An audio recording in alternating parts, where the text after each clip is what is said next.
I feel like I would not survive in Florida because like I run hot and I have skin issues, and when I sweat, those skin issues get worse, and I feel like Florida would destroy me.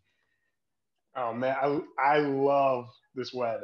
Yeah, I yeah, came down here from Connecticut, and I have friends who are still there. yeah. It's like snowing there already. See, I'll take that. I'll take that. I need give me snowy mountains over beaches because like it just brings health problems for me. It's so freaking annoying. Wow, I wow. do sometimes wonder if that wasn't the case, would I love that kind of weather? Like, would that change my whole perspective on it? I think it might. I think it's mostly like what my skin does in the hot weather. It's not like I'm like, oh, I hate just sweating in general, you know? It's mostly that What reaction. about back hair? Do you have back hair? No, but I have acne on my back though. I I freaking don't always even like it suspected that here. was I always suspected that was why I loved this hot weather because Mm, I don't have any back hair, any no, chest me either, hair. I'm just really. like, ah. Yeah, I'm just unlucky biologically. Uh, yeah, and I never thought I was gonna get as I get older.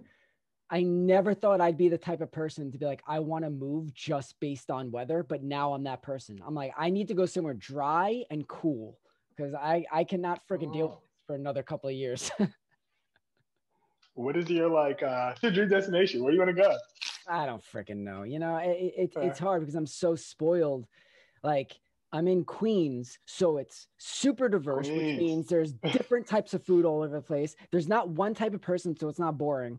And like going anywhere else, I feel like I'm gonna be like, what is this? Like, so it's kind of hard. I don't know. I really don't know yet. But really, weather is going to be the defining factor. If I end up going somewhere permanently, it's not. It's probably not going to be people. It's not going to be anything like that. Unfortunately, it's going to be. Is it cool and dry, or at least dry? I need dry because these skin issues are just freaking hell. Yeah, this is So, not the zone for you. no, hell, absolutely freaking not. How about let's start here. Can you state Cool. your name, something about you? Could be like hobby, job, whatever you feel comfortable saying. And then, did you have an invisible friend as a kid?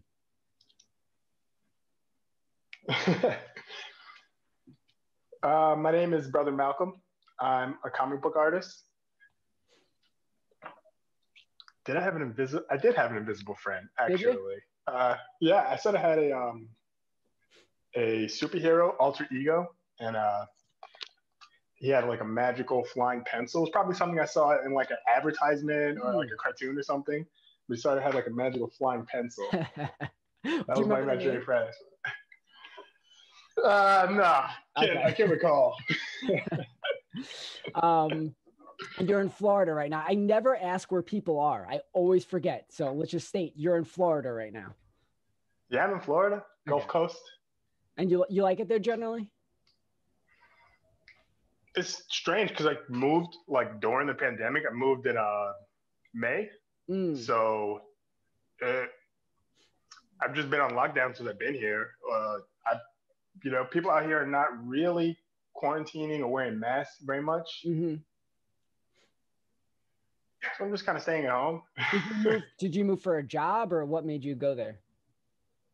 Well, I graduated from university. I was in at Wesleyan University in Connecticut, Okay. and after graduating, yeah, my wife and daughter and I don't know, we had to go somewhere. So you just like, And my wife had family down here in oh, Florida, okay, so family. Okay, there's the connection. Um, yeah. yeah, I think I've only been to Florida once in my life, actually. It's very vague in my mind. I think when I was a kid. I visited the family before I came down here, Mm, and it was always quiet. It's like golf courses, and right. But yeah, so you really sun. haven't had the full experience of living there yet because of the pandemic. Not really. And the Yeah. plan was to move to Miami and sort of, but it's like a hot spot. Yeah. Uh, This freaking pandemic. yeah, it's a strange year. All right, to shift this next question has nothing to do with this. Is there right now any photos on your phone that if they got out, you'd be super embarrassed about? Uh, Not really. I mean, I Yeah, I don't don't really think know what there's I have any to on be mine embarrassed either. of. I just figured I'm gonna try that question out on a few people. I remember I took some nudes to use as like a reference for a painting class, and for some reason they always come up in like the photo montages that Apple makes for iPhone, like in the upper right corner and the home screen. That's hilarious. Like picture of your kids, sunset. There's you, and it's like a flower. Exactly. All right, I'm gonna read you 2 article titles and then ask you a question about them. Okay. First one: lemur missing, possibly stolen from San Francisco Zoo. So here's the question: if you saw a lemur right now in the background of my video, and I denied that you saw that, would you turn me in? Would you report me and think it was real? I might let you pass because you said San Diego, huh? Wait, say that again? And you're in Queens. Yeah, I'm in Queens. Yeah. All right, yeah, I might believe that you might have an unrelated lemur. Okay, so you'd be like, well, so even if I denied you saw a lemur at all, you'd be like, it's probably not that one. You wouldn't report it.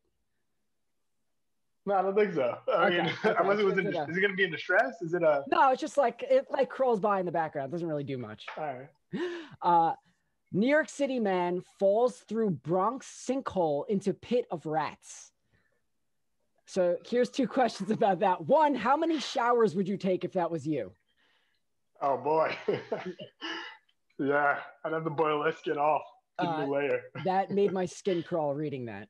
The second question is, have you ever had a close encounter with a rat?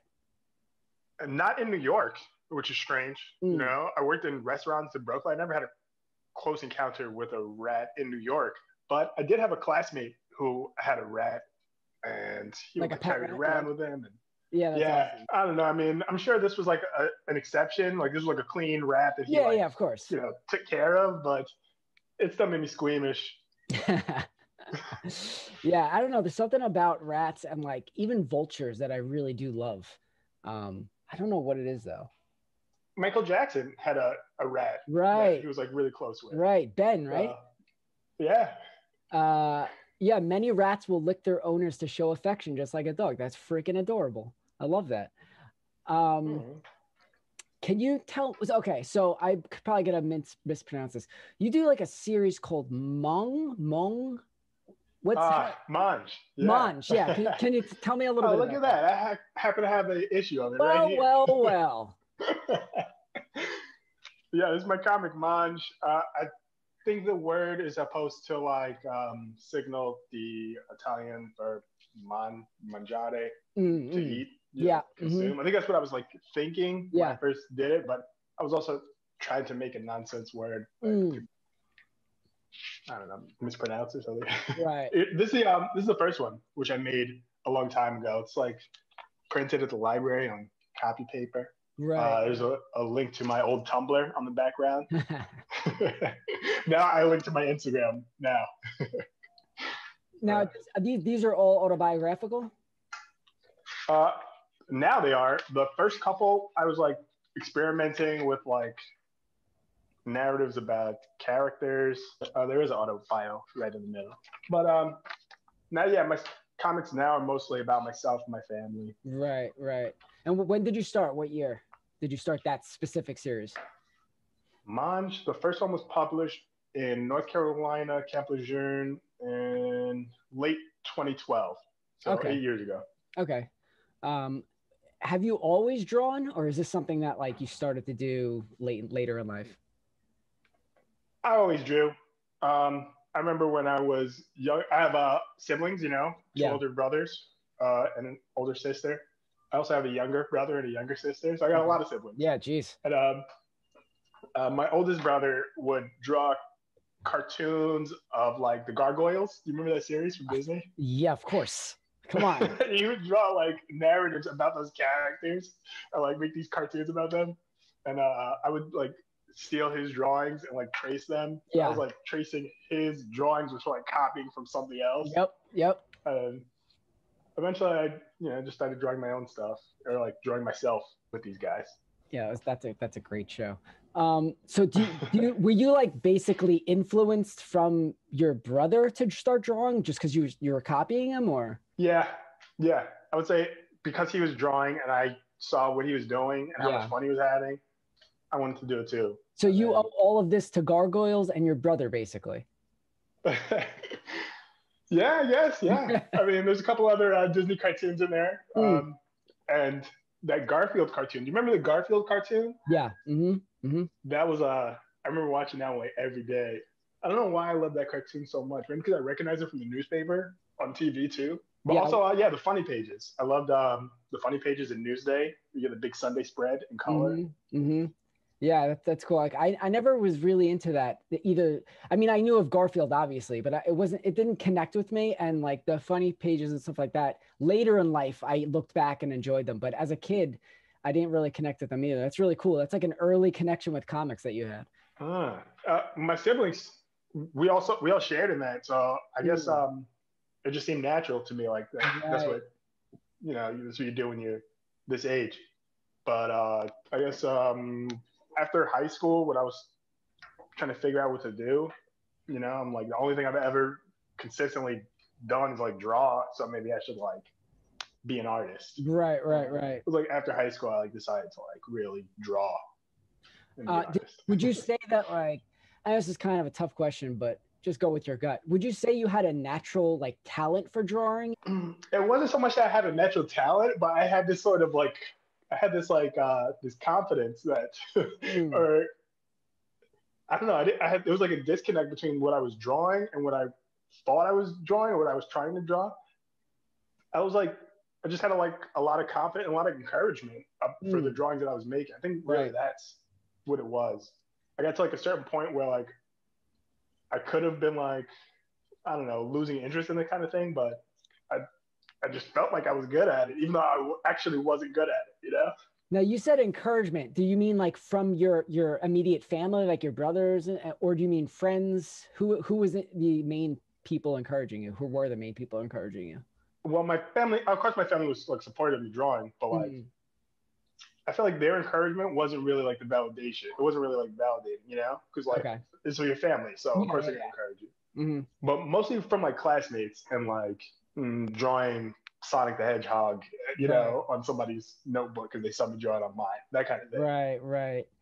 That's cool that you had that. But I wasn't really that good, like I still have like all of my old sketchbooks. Even looking back at like this old Monge, like this comic is like really not good. But I had a lot of faith in what I was doing.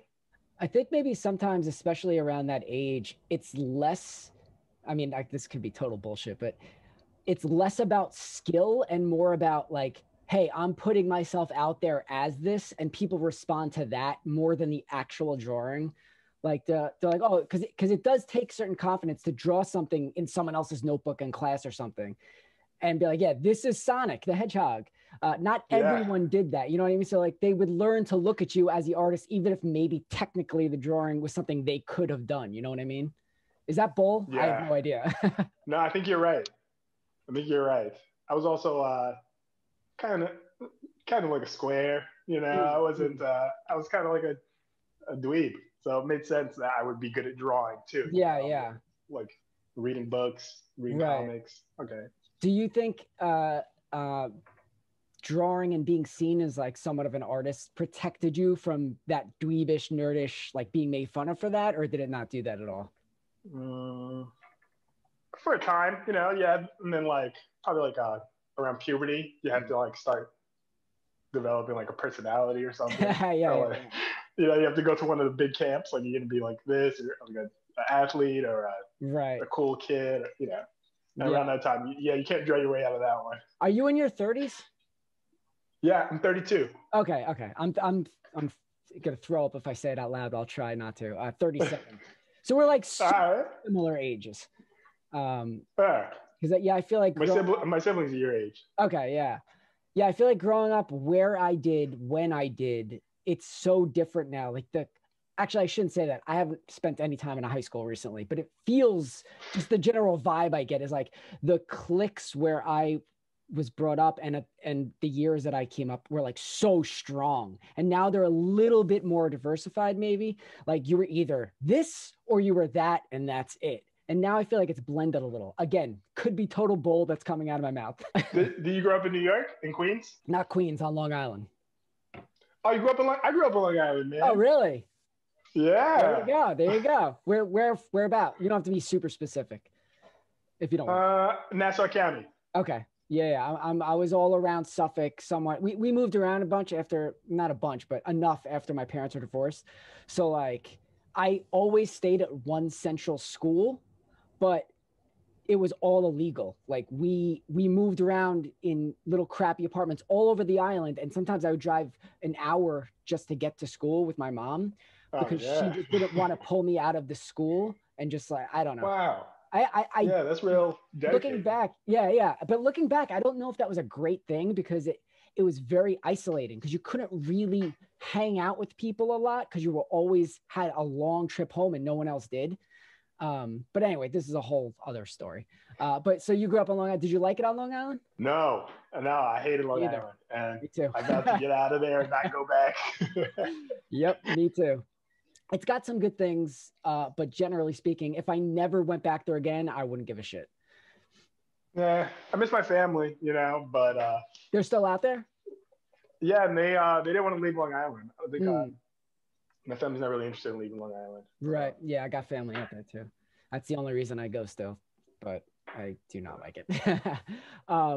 So I was gonna ask if you had like a drawing buddy, but I'm guessing your brother was your drawing. You said one brother, or was it multiple brothers that drew? Well, both. I had an older brother and a younger brother that drew. Okay. I guess one older brother who didn't draw.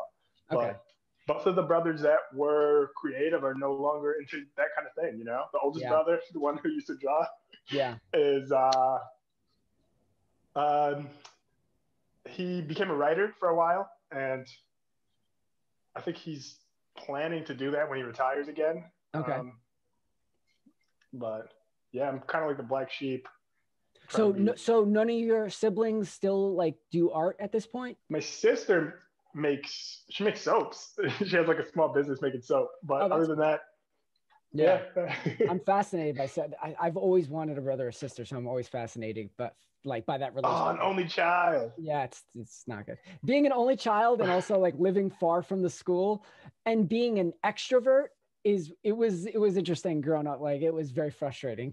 Even as a kid, I remember thinking like, this doesn't feel right. It was strange.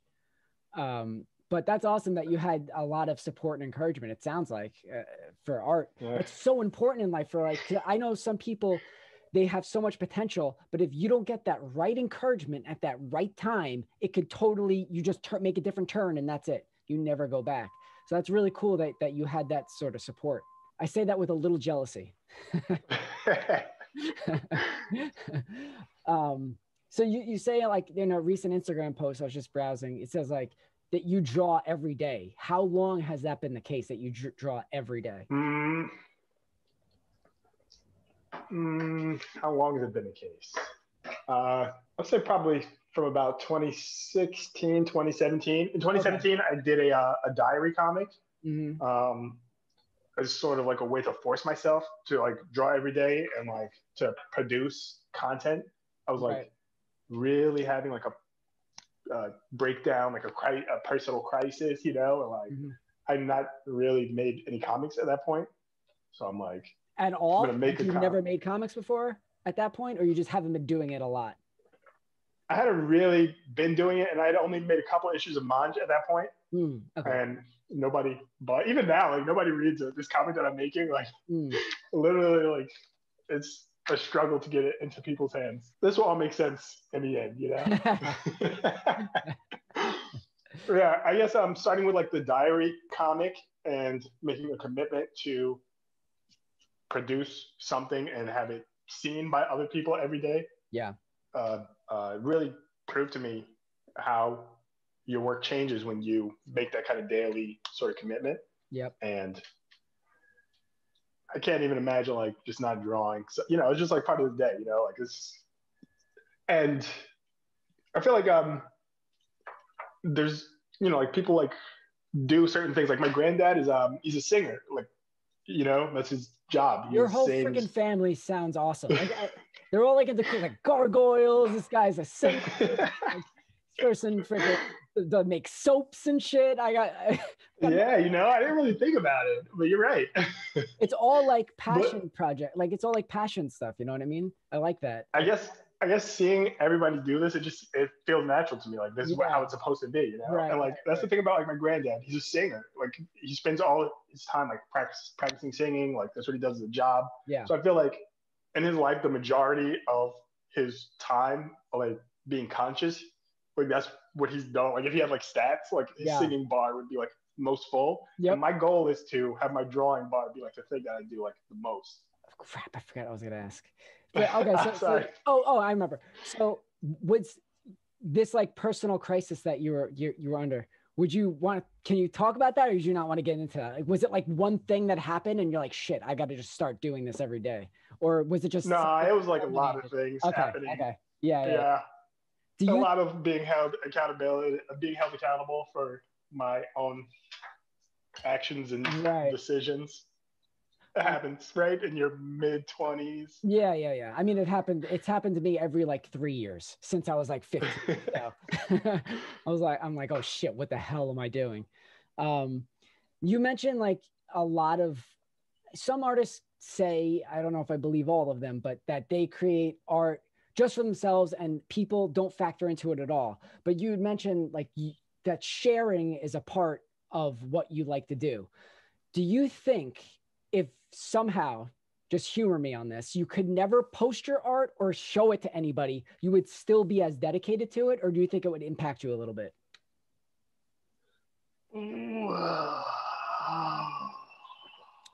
I mean, if I couldn't post it, that's what I mean. Yeah, I can answer that as two different questions. So like, if Instagram went down and like the new thing didn't come or something, yeah.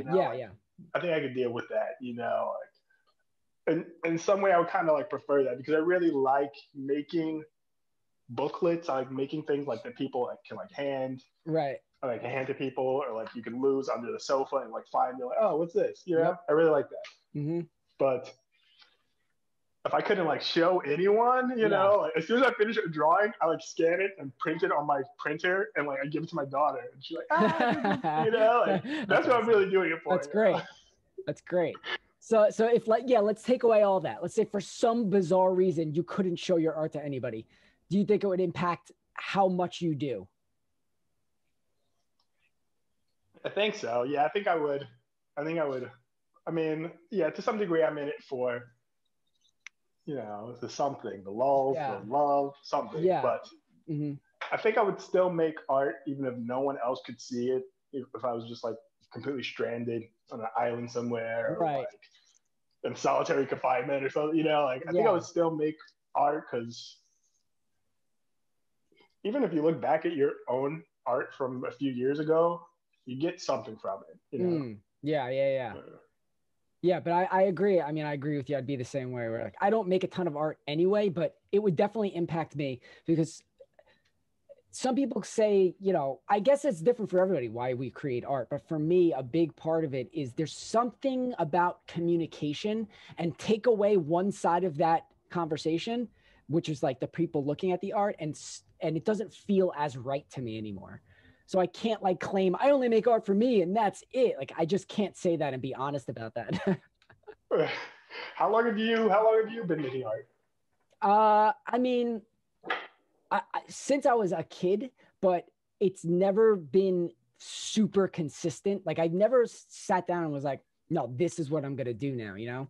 But since I was like 6, maybe, I've been making like little comics or little stories. But again, never anything super concentrated because for me, you know, I don't know if this is long time. 6. Yeah. Well, and neither of my parents, they're very much old school. You get a job and you got to make sure this happens. And so art was not a big thing. So I never realistically thought, oh, I should pursue this. It never felt real, like a real thing I could do. So I just never did. But yeah, I don't know. Like, that's a different story. You know, they had their hearts were in the right place. They wanted to make sure that I was. I mean, yeah, being an artist is dangerous. Yeah. It's scary. Imagine having a kid and they're like, yeah. Yeah, I want to not make any money for the rest of my life. Right. So you a lot of what you did, your art over time has become autobiographical, a lot of self-portraits and stuff. Is that something that organically happened, or were you like purposely trying to do that? No, I organically happened and gradually. I think I would start by inserting myself into a couple stories, and I would make sort of like avatars that I could express my feelings through. But then I don't know, I felt like, am I really being honest to these characters if I'm just putting my words in their voice or in their it's not fair, and it's not really honest. I feel like if I try to do that, then what I'm saying or revealing will become even more apparent because I'm actively choosing what this person is saying. But if I'm just taking from life, I feel a little less accountable, I guess. Yeah. Interesting, because you're like, hey, this really happened. What do you want? What do you want from me? Like, yeah. And for the most part, I change everyone's name who's in my comics to, to protect their identity and also so I have that sort of wiggle room. Yeah, right. That's smart. I should do that more. So just going off this whole self-portrait thing, and you don't have to answer this if you don't feel comfortable, but do you, as of now, like, are you physically okay with how you look? Is there, like, what do you think draws you to draw you so much? I think I'm a bit of a narcissist. Okay. Yeah. I think the way that I look is like the best possible way. I don't know, for me to look. Yeah. So you look in the mirror and you feel fairly content. You're like, I like this. Yeah, I mean, maybe I should work out more or something. Now I hate you. I have no idea what that feeling is. So you have siblings that are supportive. You like how you look. This is not going well. At all. Oh man. In a recent post, you were saying how you're going to you might get back into watercolor soon. What made you drop watercolors? Simplicity. I think, I like to work in a sketchbook, and the sketchbook papers are usually not conducive to a lot of washes. Okay. They'll get crinkly, or the water will pool and it'll just look bad. I've tried it in past sketchbooks, and so it's really just simplicity. I like working in black ink on white paper because then I only have to worry about one ink. I don't have to worry about my brushes drying. Yeah. It's all like just extra shit that you don't feel like dealing with. Yeah, I know, like the watercolors, they really do look better, and it's always worth it. But I've just been working in black and white for so long. Yeah. Colors and I have a strange relationship because I'm really badly colorblind. So I always need help with them. And one day I was like, you know what? I'm just going to stay away from colors unless someone's physically there. They're like, oh, here's 5 colors. You can use those however you want. I just stay away from colors. But generally, people do seem to just, you could post the same image twice and the one with color will get way more attention. People just are attracted to color. Sure. It sucks, but it's how it is. You know what though? Like another reason why I don't like watercolor is because like there's a lot of rules that are not there. The rules are like not because like people think they're better. It's like they're like the rules of watercolor. Like if you do like I feel like there's things you can just do wrong with watercolor. And like I don't really understand those rules. Right.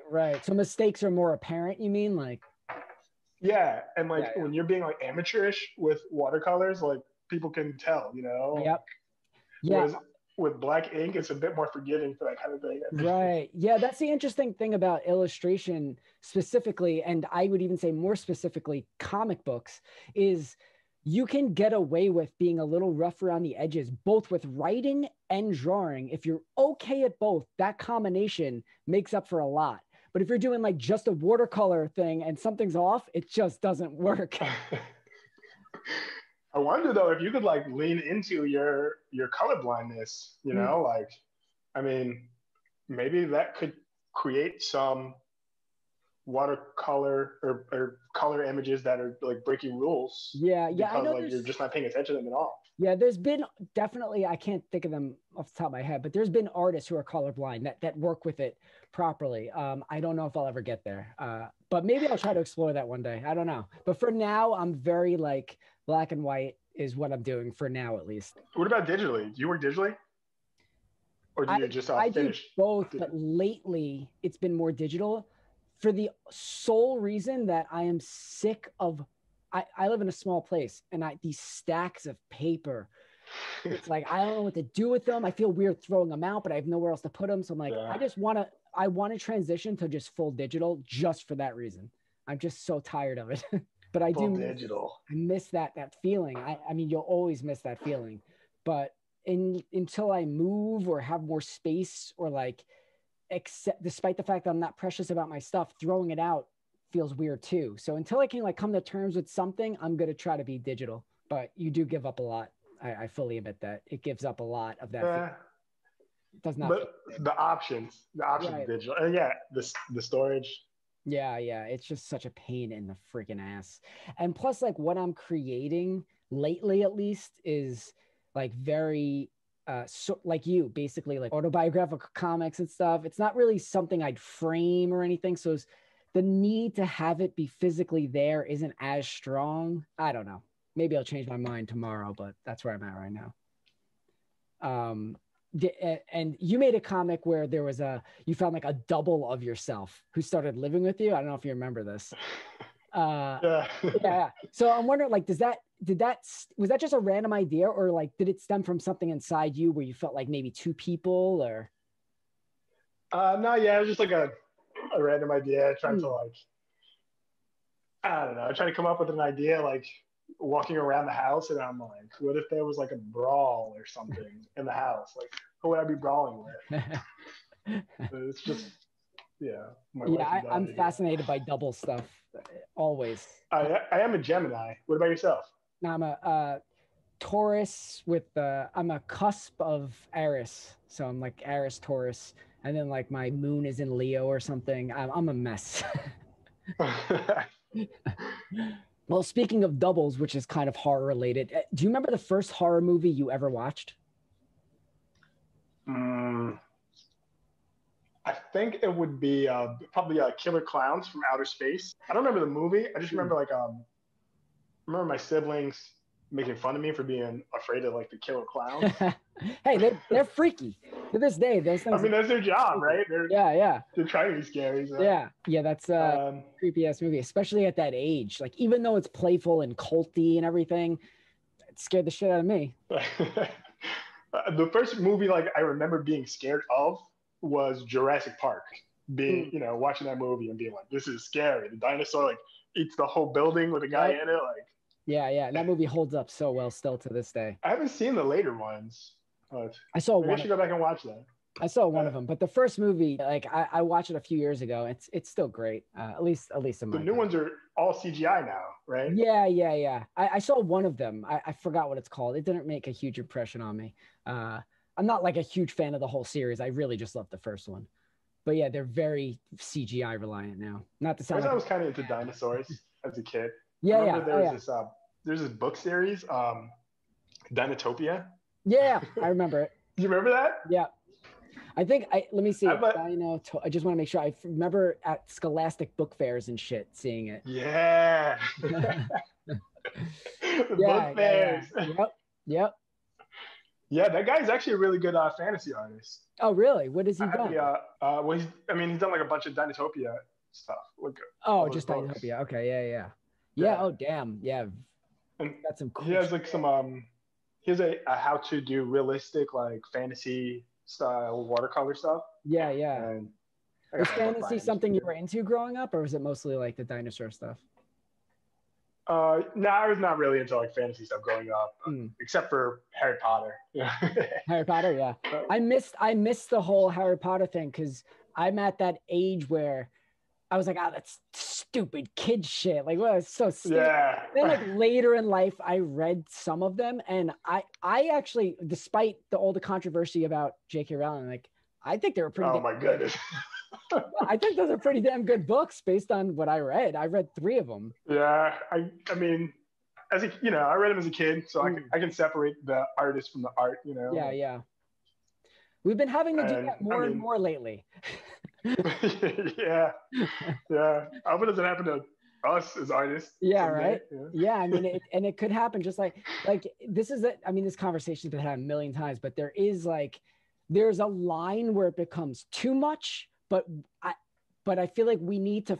We're as a culture, we're still figuring out how to balance that whole thing. Like, if you make a certain mistake, is it okay to recover from that, or is that mistake big enough where you're done? You know what I mean? It's a tough thing to find as a culture.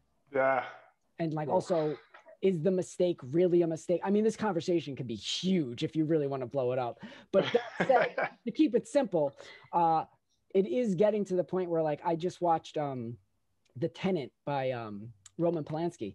And even while watching that movie, I was like, yeah, this guy is like a flat out alleged rapist. I'm like, it's so weird, but I'm enjoying his movie. It's this weird balance you have to strike in your mind. It's difficult. It's hard as a consumer. Yeah, for sure. And there's some artists where I can't get over it, and there's some I can. And the ones that I can, it's not necessarily that they did something that wasn't as bad. It like doesn't always logistically click, It's just a feeling. It's strange. Well, look, when you're canceled, I'm gonna stick by you, so don't worry. Appreciate that, man. I just have a few more questions, and then I'll let you go. But at night, do you generally like lay down and fall asleep? Do you have like a little thing you have to do to get in sleep mode? How do you sleep? All right, at night. So floss them and brush them, and then I have to write in my journal, and keep a journal, which is a great exercise. Anyone who doesn't do that, I think you should start doing it immediately. You will learn stuff, But I missed a couple of years. I think I'd say for the past 10 years I've been doing it. I maybe missed like 3 of the past 10. I say whenever I miss a year journaling, I'll just like miss the whole year. Yeah, right. That's silly. Yep. Or like if I miss like a big part of a year, I count that as like that year I didn't do it, But yeah. I just got a 5-year from Hobonichi, a 5-year techo. I'm really looking forward to beginning that at the end of this year and introducing that into the nocturnal ritual. But so it's planned out like in advance. So like you have days already in the journal. It's not just like a blank notebook. This one is, it's 5 years on each page. So it'll be like January 1st, 2021. Okay. So then in 2024, when you look back at January 1st, you see what you're doing on January. When you do these journal entries, are they generally, I mean, I'm sure it varies, but generally, are they like long, or are they super short little versions of the day or whatever? I'd say like really short, like 3 sentences probably. Okay. Like unless something. And it's just what you did that day is like reviewing, or is it just what's on your mind at that moment? I would say usually is what I did that day as a sort of like record keeping, because you meet someone or you do something like this, you see what you're doing in a year from now. I did read that actually, and I say this all the time when I say crap like this, fact check everything I'm saying, but I did read that helps your memory to do that. Like it actually benefits your brain to write down some things you did that day. It helps your memory in some way.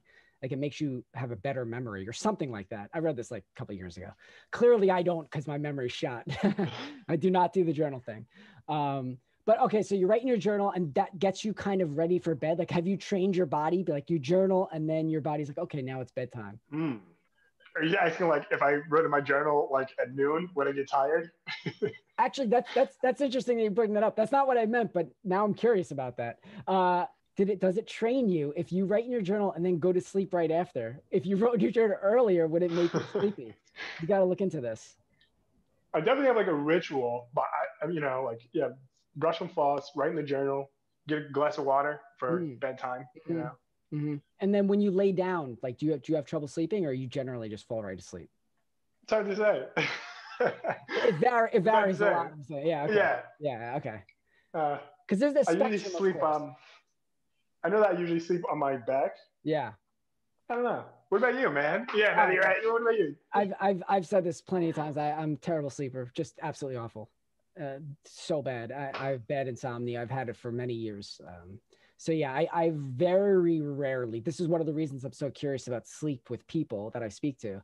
I very rarely lay down and just fall asleep. I mean, since I've been like, well, I slept in my mother's room up till like almost 12 years old. It was bad. Like, I've always had this panic, fear, really intense feeling of being unsafe at night since I was very young. And like, when my mom was Wow. like dating somebody who was very against me doing that. So I would have to wait till they fell asleep, and I wouldn't sleep a wink. I would just be sitting there. I would peek in. When I felt like they were both asleep, I would sneak in. This happened for years, and sleep under their bed with all the dusted shit. Like, that's where I would sleep for years, because I could not sleep on my own. And I still to this day have sleeping issues. It's Oh man. probably stemming from a whole bunch of shit. I don't really know. I mean, we could spend another Yeah, couple that sounds like hours talking about anxiety, man. that, but yeah. To diagnose, you give my professional Right. opinion. Yeah, right. But like, yeah, What about this? Do you have do you have something that will like guarantee you're gonna have a bad night's sleep? Like, is there something like if you watch or have indigestion or something? Is there like something where like don't even try to go to sleep? mm, I mean, yes, but nothing that's consistently happening. Like, if I drink coffee too late, but which I rarely do, it'll affect that. I do suffer from indigestion pretty badly, so like I try to eat earlier. So it's like, and the specific type of indigestion I have is like silent reflux. So you don't really feel it as much. It just does the damage into your throat. I wouldn't necessarily say that keeps me up, but it has, like, when I get the normal kind of reflux. But yeah, to answer your question, I there's not a specific thing that happens all the time that it's my fault, that because I get racing thoughts, I get intrusive thoughts. That stuff I really difficult to control. It's not like something I'm doing, you know what I mean? It just kind of happens. It feels like your brain is just against you. That's the only way Oh I can man. kind of explain. Yeah. Sweating, all that shit. And it does take a tremendous toll on your body. When I was a kid, that I could go through a whole night of that and then get up and like function the next day. And then as I get older and older, I feel like there's a really big weighted blanket over my body a lot of the time. And I'm like fighting past that.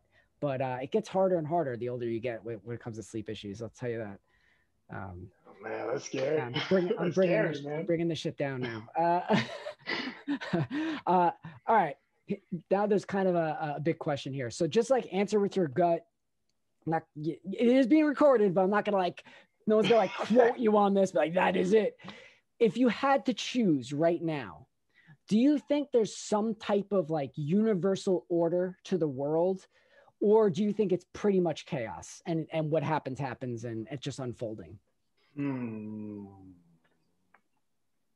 No, I mean, yeah, no, I have like optimism, Mm, like, and faith that yeah, this is like an ordered kind of universe, okay. and that like the life, like living things like us and animals, like biological processes, Mm, want to continue propagating and mhm. flourishing, and like that might not be exactly what like how we want it to happen, but I have faith like that's what's gonna happen. Like, So it's almost like you feel like there there's a plan, even if you don't fully understand it.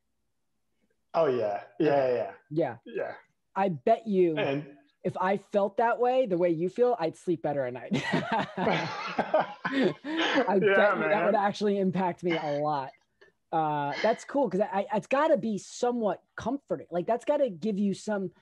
I don't know if I want to say confidence, but maybe it would give me confidence if I felt that way too. Because it's like, oh, there's a plan I'm following. So even if I don't like the look of this situation, it means something in the grand scheme. So it's going to be okay in the end or something. Maybe I'm putting too many words in your mouth, but the That's general pretty vibe. accurate. Okay, yeah.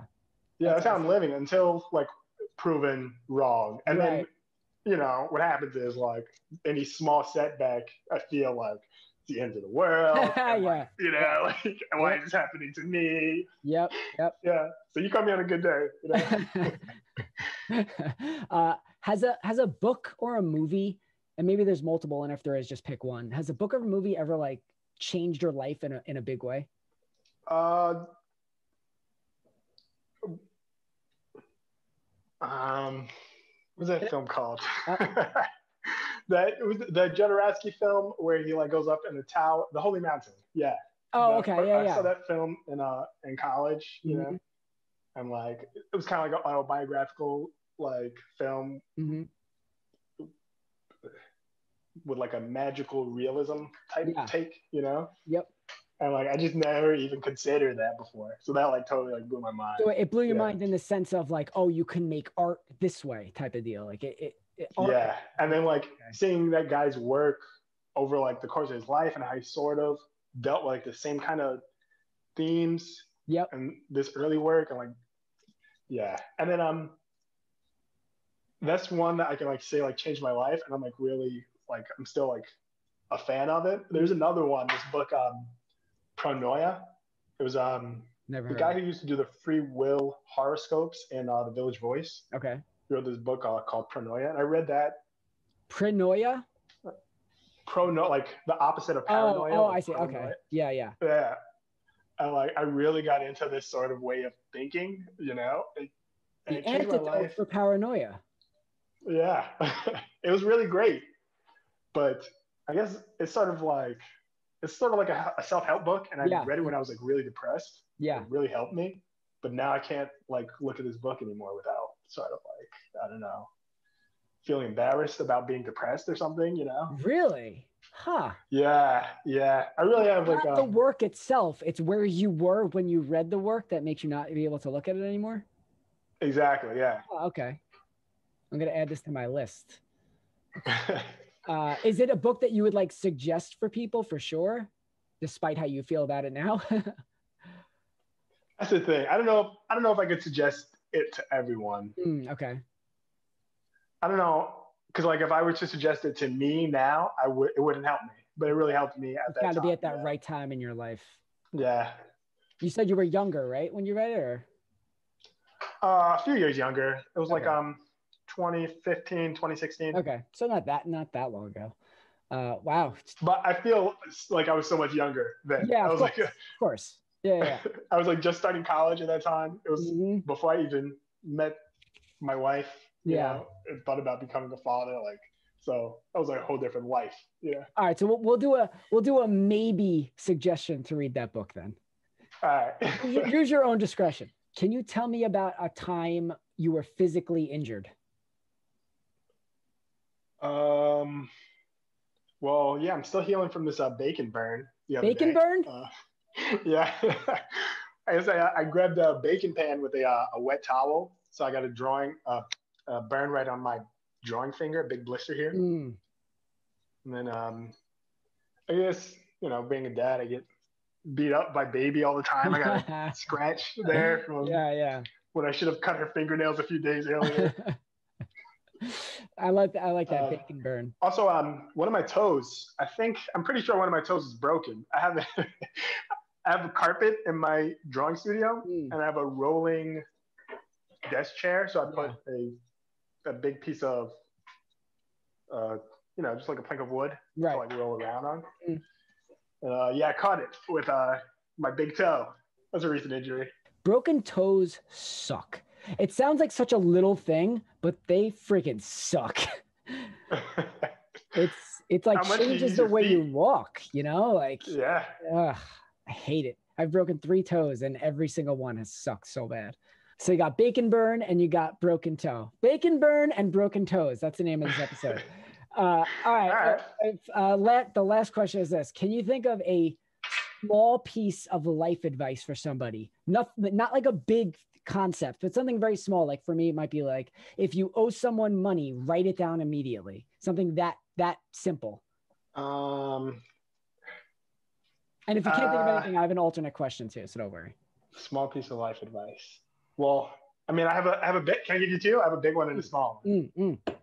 Yeah. All right. The big one is no shortcuts. No shortcuts. You know, like that's just like a philosophy to live by. You know, like you're coming from a car and you have like 2 bags, and you're like, oh, maybe I can like put one. Yeah, don't take the shortcut. You know, but I mean, you can really extrapolate that to anything. Like, of course. Should I go to art school, or should I go to, you know, regular university, or should I just work on my thing and be honest with my art? You know, you could just say like whichever one is like not the shortcut, like do that one, and then But that's I guess it's kind of a cop out then. No, I think so, I get it. Yeah.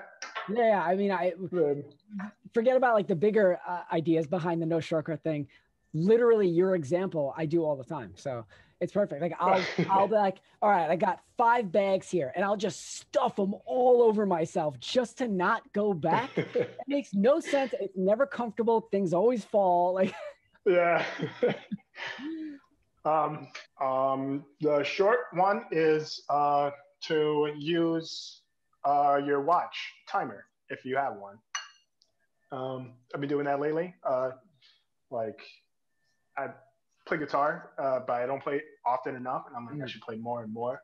So I've been sort of like setting a timer for like 10 minutes. So like, all right, I'm just gonna play until the time. Yeah. So if you have like a watch timer, or maybe your iPhone or something. Yeah. Like use your timer. Also, like if you really don't want to do the dishes, you could set a timer for like 5 minutes. And like, I'm only going to wash the dishes for 5 minutes. Yeah. After 5 minutes, I won't wash any more dishes. It's not going to take 5 minutes to wash the dishes. Yeah, no, that's a great piece of advice. Also, if there is more than 5 minutes worth of dishes, you might be so in the mode by that time that the timer goes off. You're like, I'll just freaking finish them. So like, you're tricking yourself as well. It's really good. I like that. Like time more things, especially things you don't necessarily want to be doing. Like, I don't want to clean the bathroom. All right, I'll clean the bathroom for 15 minutes and then I can allow myself to stop. Who knows? Maybe by that point you're in the mode, you won't stop. Or if you at least make it to the end of that 15 minutes, you accomplished your goal. So it's a win-win at that point. That's a really good piece of advice. I like that. Another thing, you might make just partial progress on a goal. Very true. And some is better than none. Yeah, very true. Perfect. Do you want people to follow you if they see this? Yeah, follow me on Instagram. I draw every day. I post comics, and I'm literally doing it for no other reason than to get likes. So love that honesty. What's your name on Instagram? I mean, it'll be in the notes too, but just to have it. Yeah, on Instagram, I am 1989am.comics. Perfect. Here we go. All right, awesome. Well, thank you so much. I really appreciate your time and you. Yeah, thanks for having me. It was great chatting with you. Yeah, you too. I'll talk to you soon.